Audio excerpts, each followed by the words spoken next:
कुछ political updates की भी बात करते हैं। छत्तीसगढ़ विधानसभा के मॉनसून सत्र का आगाज आज से हो गया। पहले दिन डीएपी खाद की कमी का मुद्दा विपक्ष ने जबरदस्त तरीके से उठाया है। शून्यकाल के दौरान विपक्ष ने डीएपी खाद की कमी के मुद्दे पर स्थगन प्रस्ताव लाया। नेता प्रतिपक्ष चरणदास महंत ने आरोप लगाया कि पूरे प्रदेश में डीएपी समेत दूसरे खाद की कमी है। किसानों को खाद तो मिलता नहीं है, लेकिन जो प्राइवेट दुकान होते हैं वहां पर मिल जाता है। विपक्ष के स्थगन प्रस्ताव पर मंत्री रामविचार नेताम कहते हैं कि वैश्विक परिदृश्य के चलते डीएपी की कमी है, लेकिन उसके बदले दूसरे खाद का विकल्प दिया जा रहा है।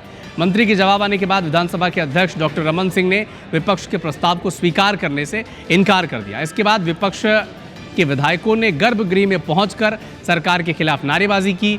गर्भगृह में पहुंचने के चलते सभी विधायक को ये ऑटोमेटिक एक रूल है कि स्वयं ही वो निलंबित हो जाते हैं अगर आप गर्भगृह में पहुंचते हैं। इसके बाद सभी विधायक गांधी प्रतिमा के सामने धरने पर बैठ गए। लेकिन देखिए, बड़ा महत्वपूर्ण सवाल यहां पर उठता है।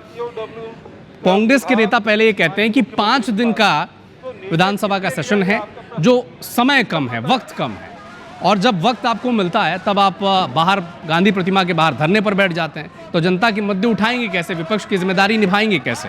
आज केवल एक ही सवाल पूछा जो स्थगन प्रस्ताव के तौर पर कि डीएपी और खाद की कमी क्यों हो रही है। जवाब कृषि मंत्री ने दिया तो वो वेल में चले गए। वेल में जैसे ही आप जाते हैं तो आपका निलंबन हो जाता है। और इसके बाद जो कांग्रेस के विधायक हैं वो गांधी प्रतिमा के नीचे बैठ के प्रदर्शन करने लगे। पहले दिन ही किसानों के मामले को लेकर पूरे प्रदेश में खाद बीज की बेहद कमी है। किसी भी सोसाइटी में डीएपी नहीं मिल रहा है, यूरिया नहीं मिल रहा है, और इसके कारण से किसान व्यापारियों के चंगुल में फंस रहे हैं। 1300 के डीएपी 1900 और 2000 रुपया प्रति बोरी खरीदने के लिए बाध्य है। अब पूरे छत्तीसगढ़ में खाद की बहुत ज़्यादा कमी है, बीज की बहुत ज़्यादा कमी है, और जो भंडारण अप्रैल में होना चाहिए और पर्याप्त मात्रा में होना चाहिए कि सरकार जानबूझकर किसानों को उत्पादन को कम करने के लिए डीएपी को रोक रही है। पिछले साल हमने उर्वरक और बीज का वितरण किया था, उससे कहीं अधिक वितरण और भंडारण हमने अभी तक किया है।